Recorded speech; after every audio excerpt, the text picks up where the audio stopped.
It's primary day in August. The breakdown starts now.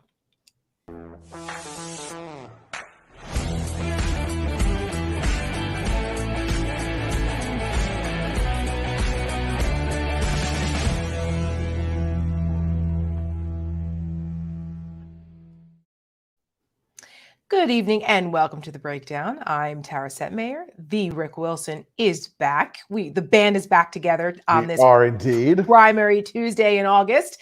Normally, August is supposed to be the downtime. Congress goes out of session, people go on vacation, and we come back after Labor Day, wide-eyed, bushy-tailed, and refreshed. But no, it is a busy freaking August. And we've got some primaries to talk about, Wilson. We've got Kansas, Missouri, Washington State, and of course, the ones that we're really, really watching closely. I mean, they all matter, but Arizona and Michigan are intriguing for a number of reasons, as well as, like I said, Missouri with the Erics out there. Which Eric could it be? Which Eric could it be? We're referring to Donald Trump deciding that he couldn't pick who he wanted to endorse out there in the Senate race in Missouri. So they're both named Eric. So he decides he's supporting Eric. What a cop-out. But anyway. It's a cuck move, Trump. It's a cuck move. It's a cuck-out. That's what it is. Cuck-out. Oh my gosh. Can I just say something really quick? So my mom, as I mentioned off air, the Teekster is a little under the weather. So praying for the Tiki right now. And my mom was a vet tech for a long time, and she was driving down from Jersey to come help me out taking care of Tiki. And she does these like spoonerisms all the time. And she called somebody a sock cucker. So, we're a family of people who coin interesting terms. That's just like chef's kiss there. I told her that. We perfect. Literally were tearing, laughing so hard. I said, "He's a what, Mom?" So yes. Anyway, a little, lightening it up a little bit here because it's like I said, it's been a rough couple of days for me because my baby boy is sick. But we're going to talk some primaries, and we're also going to talk a little January 6th too, because there's news on this front. And there's been a lot going on with Donald Trump. We have, we'll get to his ass in a minute. Let's start talking with some good news first. President Joe Biden did a thing. And you know what? Yeah, it's a big fucking deal. Yeah. They killed Al-Zawahiri, who is one of the 9/11 bastards, okay? Helped plan it and execute it and all of that. Been on the lam for a very long time. And they finally got him. Yeah. And let's remember, he goes back even before 9/11 to the bombing of the Cole. Correct. To the embassy bombings. He was involved in Al-Qaeda at every possible level and juncture. Yep. And he was the guy who had a strategic vision where Osama bin Laden had a kind of ethereal, more mystical approach to the thing. This was the bad guy. Yep. He was. That is the operative term here. Yes, and now he is crow sushi. Indeed. And while our president, the rightful, legally elected, free and fairly elected President Joe Biden was presidenting over the weekend, being president and making the right call here to make sure that they take this guy out. What was the defeated former president doing this weekend? He was playing golf, financed by the Saudis. Let's not forget, 19 of the hijackers, right? Or 15 of the 19 of the hijackers of 9/11 were from Saudi Arabia. And, it's long believed that the Saudis had a lot to do with this and financed it. And besides the other laundry list of human rights violations and horribleness that comes out of the kingdom, Donald Trump's golf courses are basically being financed by the Saudi LIV new golf league. Right. And a bunch of PGA guys decided to sell out and take the money. Tiger Woods did not, by the way. I'm not a big fan of his, but at least he did the right thing there. Did you hear they offered him $700 million? $700 million. I mean, that's real money. Yeah, good for him for saying no. But it's real blood money. It's legitimate blood money. And a lot of people did not say no, including the former defeated loser, President Donald Trump. Shocking. He has no morals. And he actually said, Oh, well, we don't know, actually. We've never got We to the don't bottom know. of 9 We 11. never got to the bottom of 9/11. All I know is I saw Muslims in the streets dancing, Right. and my buildings were the only ones standing in Manhattan. It was otherwise a blazing hellscape of rubble and fire. Horrible. Absolutely horrible. And you know what? It's so infuriating because people who wave the American flag and talk about being patriots in America first, they still support Donald Trump, who gives aid and cover and takes money from the people who financed it. And you've got to be kidding me. So you know what? Of course, we had to give this the Lincoln Project treatment over the weekend. Take a look. How did you spend your weekend? President Biden took out the leader of Al-Qaeda. On Saturday, at my direction, the United States successfully concluded an airstrike in Kabul, Afghanistan that killed the emir of Al-Qaeda, Ayman Al-Zawahiri. Donald Trump played golf at a Saudi-backed golf tournament. Saudi Arabia, the home of the 9/11 terrorists. Well, nobody's gotten to the bottom of 9/11. One's a president we can be proud of. The other is a disgrace.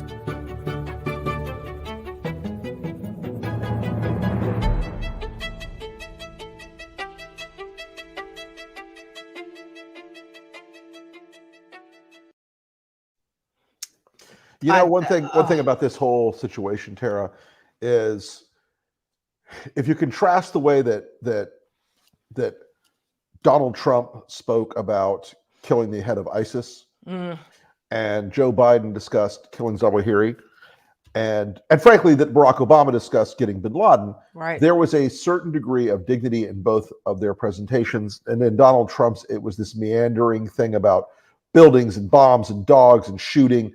And one of the things I think is really important here is, you know, as we withdrew from Afghanistan, there were a lot of opinions that, oh my God, this was the worst decision in history, etc. Even though the wheels had been set in motion by Trump for this withdrawal, the president at the time promised very clearly, we will not take our foot off the pedal on anti-terrorist activities in Afghanistan, no matter what the Taliban has to say about it. That's right. And the fact that we got Al-Zawahiri in downtown Kabul, sitting on a porch with a missile that was shot from a CIA drone, flew a couple of miles through the air at incredible speeds, and the Hellfire R9X then proceeded, folks, I kid you not, to flip out a bunch of swords from the tip of the missile and slice that son of a bitch into sushi. It just sends a message that, you know, you could do something 21 years ago that killed 3,000 Americans. We'll never stop hunting you. We'll find you. We'll find you sipping tea on a porch forget. one day when you thought it was over, we'd forgotten you. And no, we will never. So Absolutely. it was a satisfying, I mean, look, it was a satisfying moment for those of us who went through that day in this country, and everybody who still pays attention to it. And the idea that one more significant piece of the puzzle of the Al-Qaeda terrorist movement was dismantled is very heartening.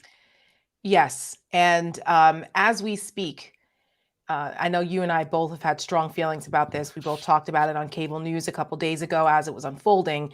As we speak, they are voting on the PACT Act, which is basically the burn pit bill, veterans that the Republicans disgracefully decided to delay after they had already passed it overwhelmingly a couple months ago. It had to go back to be reviewed for a technicality in the language. And then they were upset that they got one-upped by the Schumer-Manchin deal and the super semiconductor bill, China bill passed. So they couldn't use that. So what was the next thing? Oh, we're going to hold up the veterans burn pit bill, which is just so despicable. But it looks to me like now it's about to pass and finally get signed into law. Thankfully, way overdue, and shame on all of those Republicans that try to play games with veterans' health over a freaking a really non-existent budget issue that all of a sudden they found religion on when they didn't care about what Donald Trump was doing with the budget. But they're going to mess around over $400 million for veterans' health. They blew out $1 trillion tax benefit for 195 people in this country. And without a blink of an eye, and they're bitching that we want to spend $400 billion on veterans' health care. And I have to say, Tara, did I say million? I meant billion. I have to say, Tara, it's important to recognize that the grassroots energy from like our folks in the union and from folks like Jon Stewart Yes. and vets groups like Vote Vets and our old friend Fred Wellman, all these people who were holding their feet to the fire, they brought pressure on them. And I have to say, there will be a few holdouts in the Senate, Ted Cruz and Rand Paul and a few others. But if you guys make that decision to still play screw around with this, that's on you. Yes. Because people are paying attention. They did see what was happening. They did speak out about it. They weren't going to take your shit. And they weren't going to let you go and fist bump on the floor of the Senate and laugh and high five each other after you killed a bill to help American veterans. You know, this fantasy that the Republicans, we're the only ones with the troops and we back the blue. I keep seeing this evidence that they don't really believe a bit of that, Tara. Nope. Not any of it. No, it's not the first time they've used veterans as political pawns. Sure. You know when it's really started? It really started when, most blatantly, it started when they let Donald Trump get away with disrespecting John McCain's. That's right. John McCain's service and his memory. That's right. And the way that he went after veterans. And then also, let's not forget the phony donate money to a veterans charity thing that he tried to pull. When I'd almost forgotten that. It's just like an endless catalog of their banality. Because I remember specifically that because I was so infuriated on CNN at the time, because this was like when votes were starting. Right. And I was like, are people kidding? This guy, it's like a fake veterans charity. Never sent the check. He did this because he whined about You're shocked that Donald Trump would steal money from people. Well, little did we, we did know, but little did a lot of people knew, right. Little did a lot of people know how bad it actually was. And just you know, how debased he is. And he would use veterans as a political pawn. It was good when it was, oh yeah, rah, rah, but not when, you know, we know how he really feels. He looks down on them. He thinks they're fools for giving up for serving and potentially giving their lives to their country. He said so. So, you know, it's just despicable all the way around, and Republicans continue to give him cover and support this bastard. And here's another reason why they shouldn't. So I hope they pay a price for it, because they should. But in the meantime, the good news is the bill will pass tonight, and finally those veterans will get what they deserve and what they've earned. Finally, on that. So talking about getting what they deserved, Guy Wesley Riffit. You know who that is, Rick? Does that name sound familiar? Yes, I do. For those who don't know, Guy Wesley Riffit, he was the first defendant to go to trial for January 6th that the DOJ prosecuted. And this sock cucker got 7 years in prison. 7 years. They threw the book at him, and I am here for it. Finally, some justice is being served. All day. For these January 6th bastards. And even his own children, who turned him in, by the way, said he deserved that. And his daughter said that Donald Trump deserves to be in a cell right next to him for the rest of his life. Amen to that, sisters. So sorry, dude, you have entered what we call the finding out phase. Yes, indeed. What did he do exactly? In case people are wondering, well, what did he do to warrant 7 years in prison? Well, he was guilty on 5 counts, including obstructing Congress's certification of the 2020 election. I wonder who else could be guilty of that charge. He carried a .40 caliber pistol with him while he was breaking into the Capitol.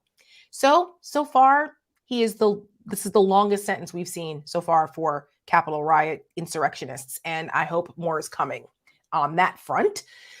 Hugo, our friend Hugo Lowell. Yes. Continuing with our January 6th updates before we start talking a little primary stuff.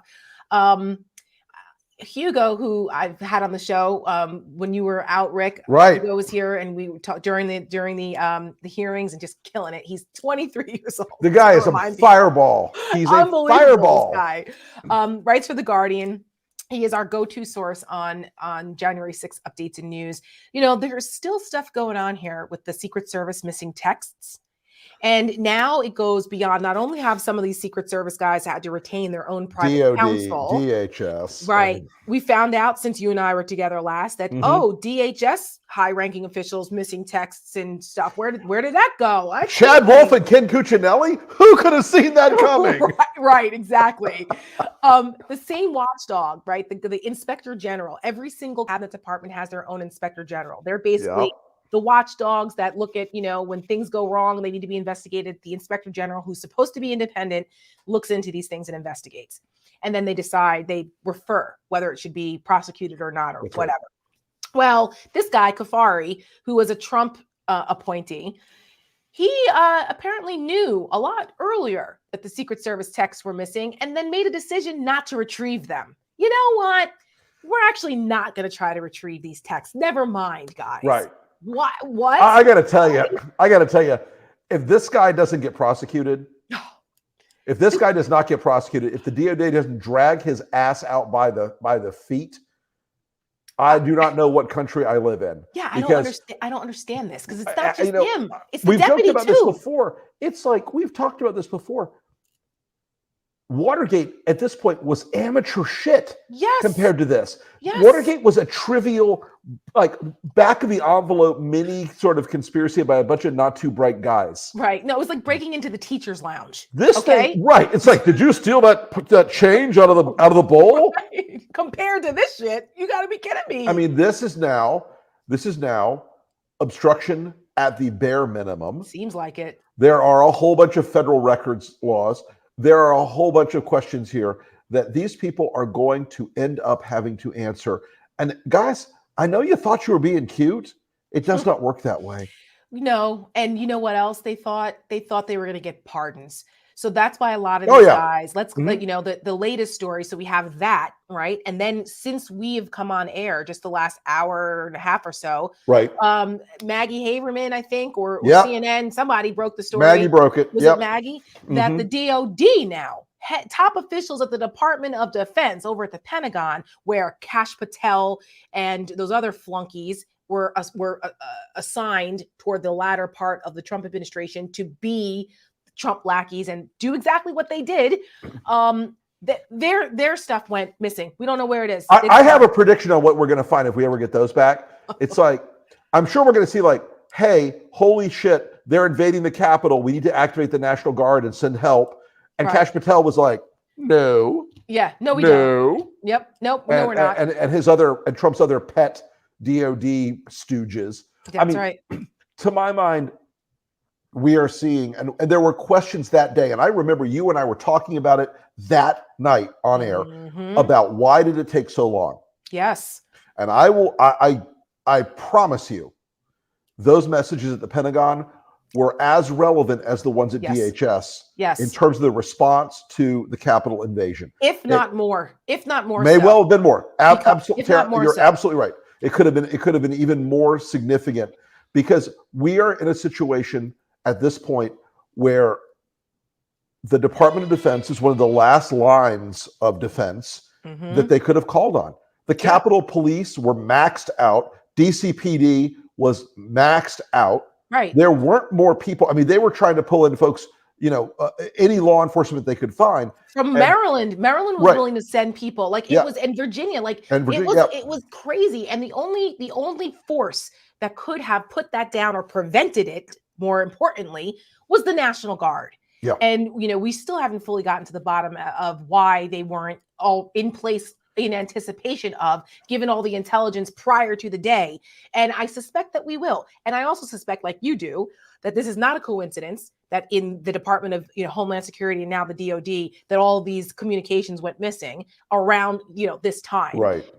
Because it was clear to me that there was a conspiracy to do nothing. Trump wanted this to happen. Correct. He wanted it to happen. So I'd like to know who Kash Patel and the rest of the DOD people talked to on their cell phones that day and the day before. Yes. I'd like to know that information. That metadata is not erased. Right. That metadata is still out there. That's right. And it is certainly, I think, of interest to the committee.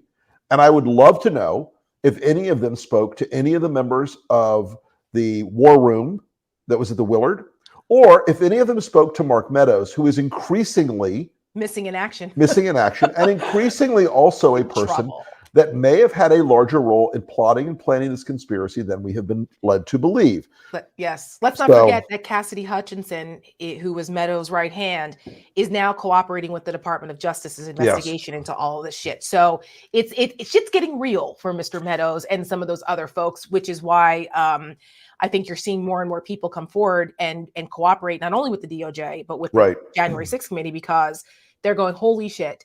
This is bad, and I'm not trying to be on the wrong end of this now. And correct. we'll see. That's why there's going to be a season 2 of January 6th hearings in the fall. Speaking of that, over the weekend, when I was saying pardons, right? Because I think that's why these guys were doing this. They're like, we don't care. It doesn't matter. Trump will just pardon all of us. We're immune. Yeah, we're immune to it all. Audio and video came out of Matt Gaetz talking to Roger Stone at some lackey event that they were at. I don't know. It doesn't matter. Wherever these cretins congregate. And it's rather interesting. It was talking about pardons. And we, of course, gave it the Lincoln Project treatment. Yes, we did.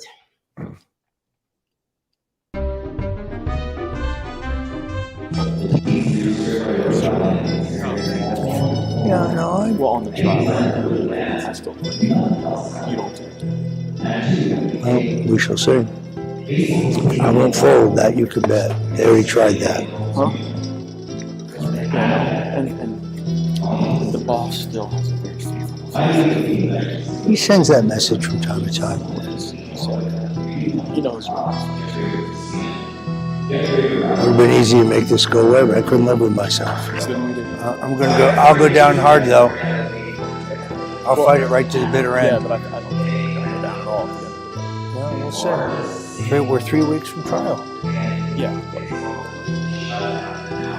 I mean, I may have to appeal to the big man because it's the District of Columbia. We surveyed 120 jurors. 90 of them know who I am. They hate my guts. Voluntarily. Again, so it's. But they're going to do you because you're not going to have a defense. Correct. Because they need a scalp to justify. Correct. Bullshit we're trying to. Correct. So if I need a pardon, I'm going to be counting on you and dozens of others. Since there are many, many recording devices around right now, I haven't feel the privilege to speak freely about the work I've already done on that subject. I don't think the big guy can let you go. This is so fucked up.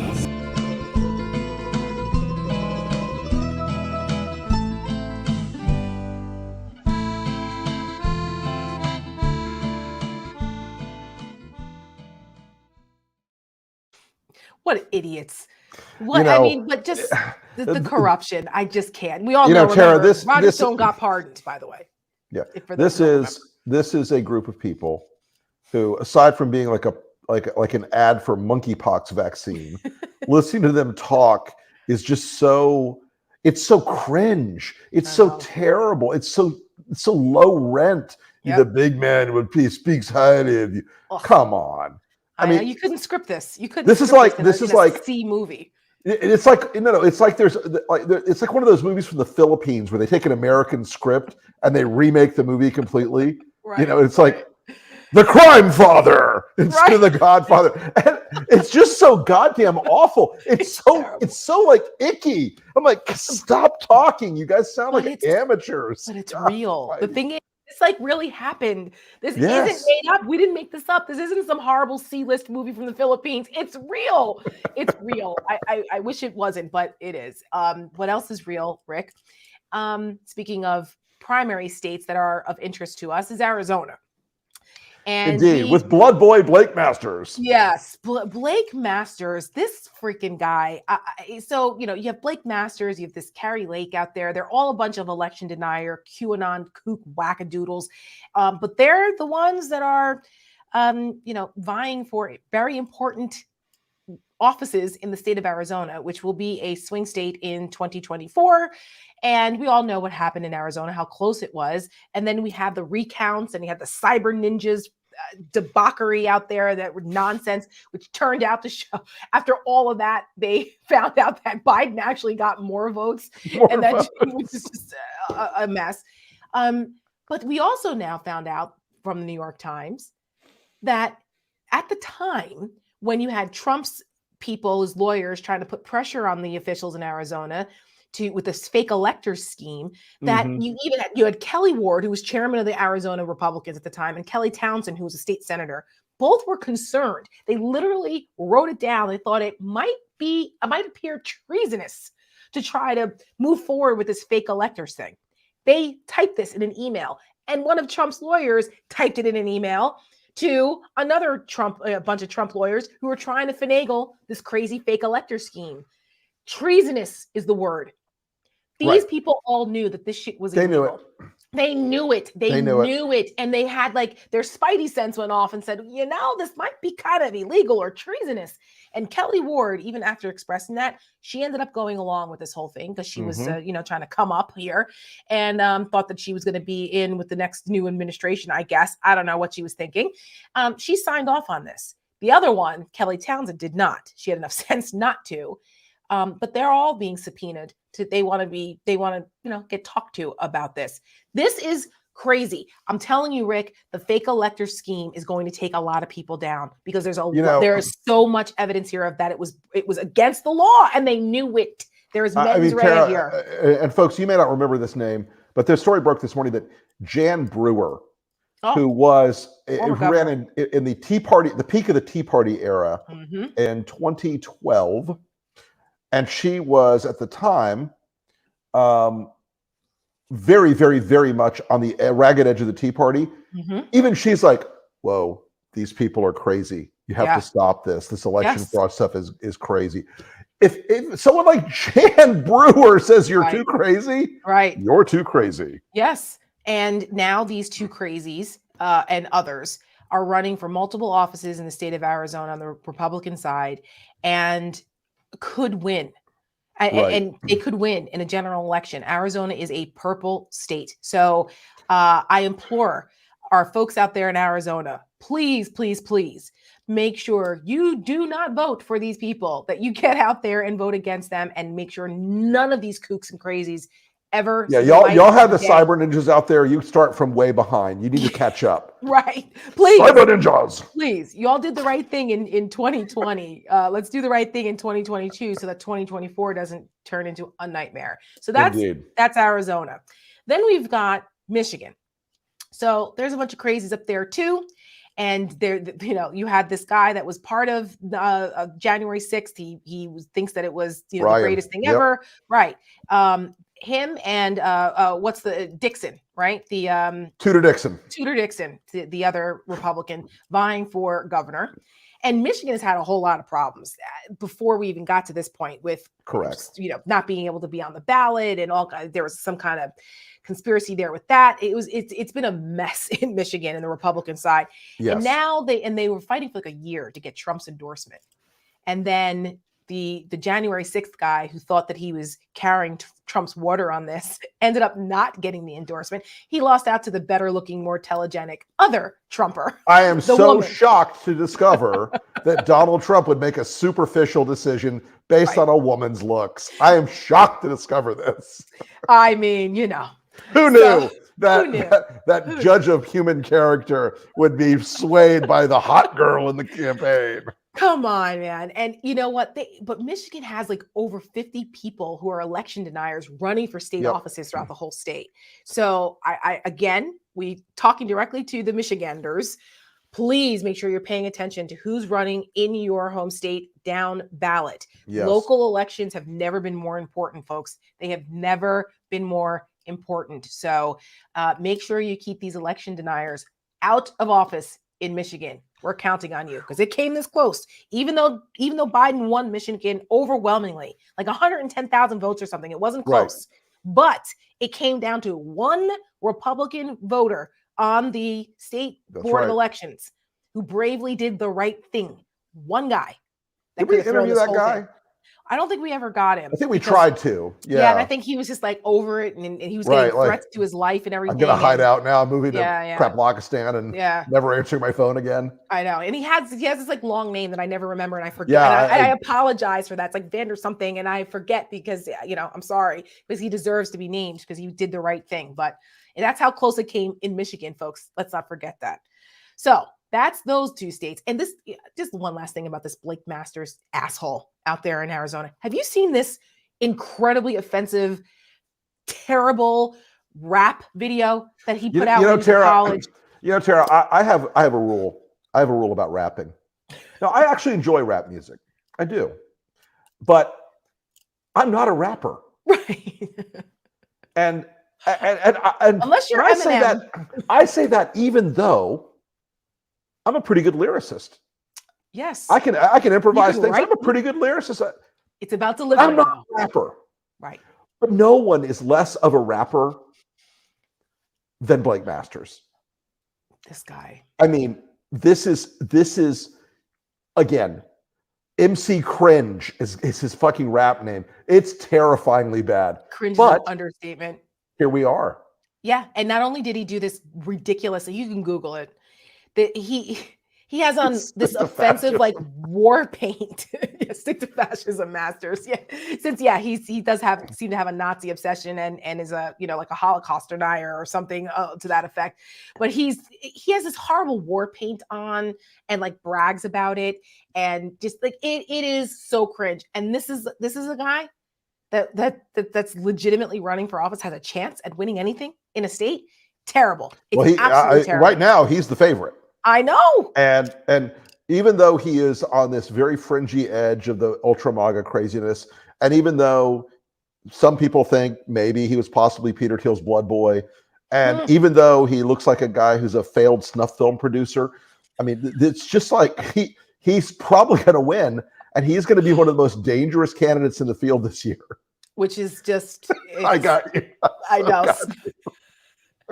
You're on your game tonight, Wilson. Doing my best. You're bringing the heat tonight. Hey, I spent the weekend like on a beautiful island, and it was working. I know where you were. I know where you were. Yeah, it was still lovely. And that would have been a lot of fun. Unfortunately, like I said, my weekend wasn't quite as nice, and I envy you that you had a chance. Yeah, but it was a solid 1 week road trip. And I know. You put in a lot of work. Yesterday, I was like, my ass is dragging. Yeah, you needed that recharge. But yes, you've been out there pounding pavement and working hard for swinging for the fences. Indeed. Can I just say something? Talking about swinging. Before we get to the other two primaries. But enough about Seb Gorka's special club membership. Oh God, I can't. I cannot do any Seb Gorka tonight. My wife and I find you hot. Ugh. Perhaps we could buy you a drink. Oh, gross. I want to talk Ohio for a minute, even though it's not a primary tonight. But you were on Friday. You were out in New York, up in New York, and you went on Nicole Wallace to promo. Well, she gave her a sneak exclusive. An exclusive of one of LP's latest ads against JD Vance out there in Ohio. Why? Why is JD Vance coming up all of a sudden? Well, because Tim Ryan has begun to gain ground and I think overtake Tim Ryan. JD. In some polls now. It's now, I believe, Tim Ryan's race to lose because Vance has flamed out somewhat. He's not raising money. He's kind of disappeared off. He's also apparently not in the state.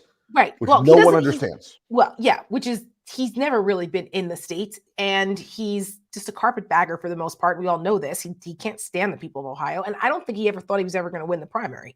And now it's like, holy shit, what do I do now?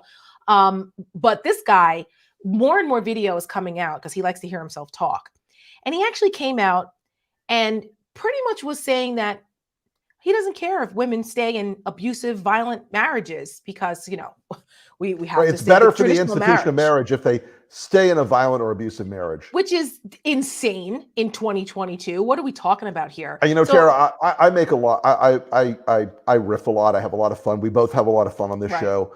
But I got to tell you, I took this ad incredibly seriously because we started talking about this inside of the Lincoln Project, which, folks, you may not know this, but most of the people who run the Lincoln Project day to day, it's not me and Reed. We're like trained monkeys. We go do what we're supposed to do. It's a bunch of women who run this organization, and the hurt and the anger about somebody who would dare to say something like that in 2022 in America. Yeah.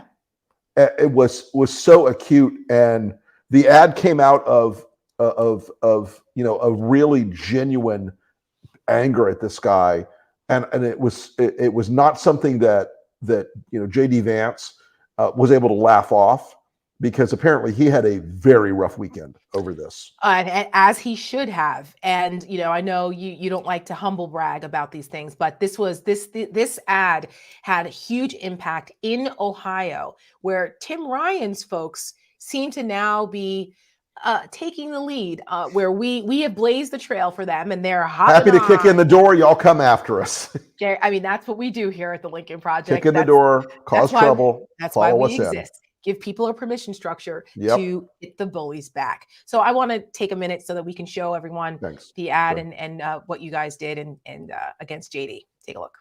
Shut up, bitch. Baby, stop making me so mad. How did you get so fat? You want me to do it again? You tell anybody, and you're dead. I'm gonna teach you a lesson. These are the threats millions of women trapped in abusive marriages hear every day.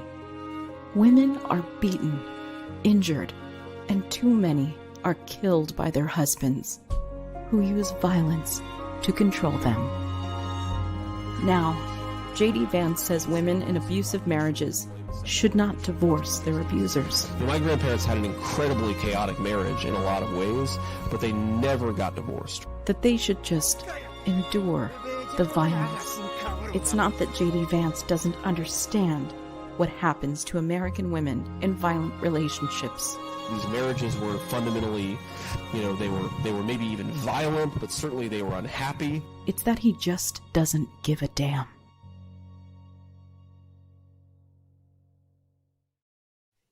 Oh, it's a powerful ad, and shout out to our own Michelle Kinney for voicing that. And I know, and our production team, and amazing, and all the women inside LP, amazing, who really push forward for this one, because look, this is something that really shows you when a person like that really opens up what they really are. Mm-hmm. You have to take the politics out of it sometimes. You have to look at their actual character. And I hope Republican voters in Ohio, who on every other method or measure are conservative and are to the right, look at this and say, is this the kind of man that you would want to associate with in your life? Is this the kind of man you want to entrust with your vote? Is this the kind of man who will represent the 52% of Ohioans who are women? So it is a tremendously difficult ad to watch in some ways. Sure. But it is something that JD Vance richly deserves. And the fact that he's so upset about it, and the fact that his people are so angry about it, and the fact that his people are in a fury about the Lincoln Project, good. Exactly. Good. Exactly. Good. That's right. Yeah, we didn't say it. You did. You did. So take responsibility for it, you suck cocker. Sock cocker. I'm telling you, Mike, this is going to go down in the annals of Setmayer history of greatest coin words ever.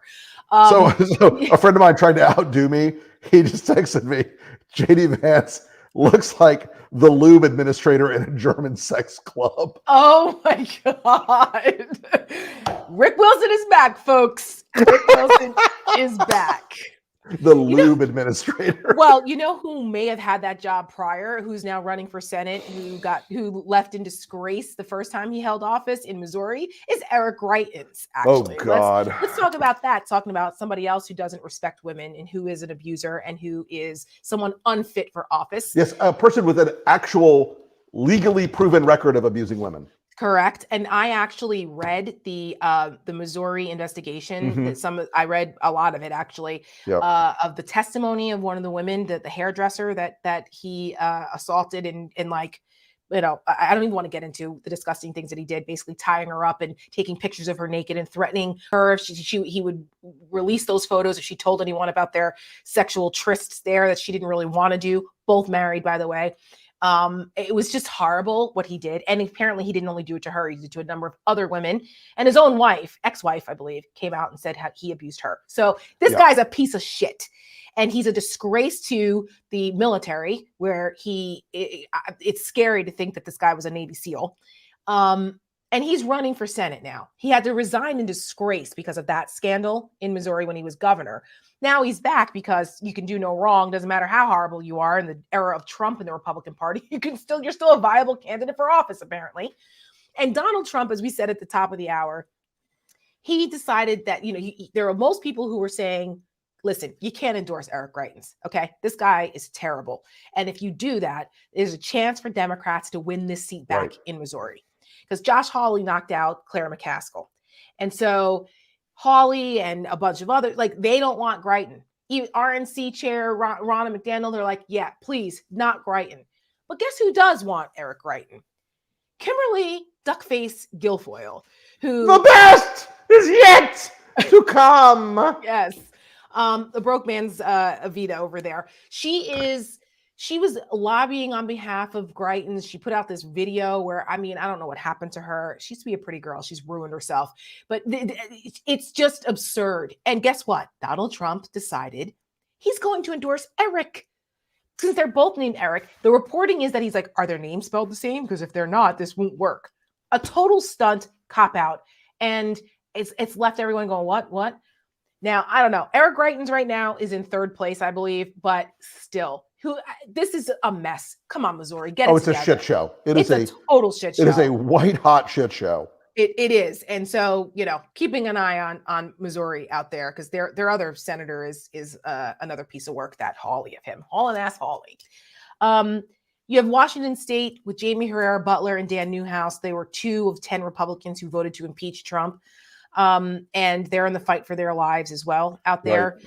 And so we're keeping an eye on that. And then, we've got more primaries coming up this month, but it's just a lot to pay attention to in all. I know that we have viewers in all of these states, and I'm assuming by now that you guys either have voted, and if you're out there in Arizona, please make sure you vote if you are voting in these primaries. This is not okay. So as we leave you, it's Tuesday. We can't leave you without This Week in the Republican Party. So we did a 40-minute show tonight. I missed you. It just we kept haven't flowing. been together in a while. I know. It's been a minute. So we want to make sure that we make sure everybody sees our This Week in the Republican Party, because the crazy doesn't go on vacation. Ever. No, it does not. Ever. So as we leave you, we will see you on Thursday. We'll talk about the results of the primaries because we'll know them hopefully by then. I have to say one thing. This Carrie Lake has already said that she's not going to accept the results if she loses. So if she loses, it means that there was election fraud. She's saying this already. These people, this is what they're going to do, folks. This is what they're telling us out loud. They always say the quiet part out loud. Yep. They tell us what they're going to do, guys, every damn time. Freaking time. Never fails. So on that note, we're going to leave you with Last Week in the Republican Party, and Rick and I will see you on Thursday.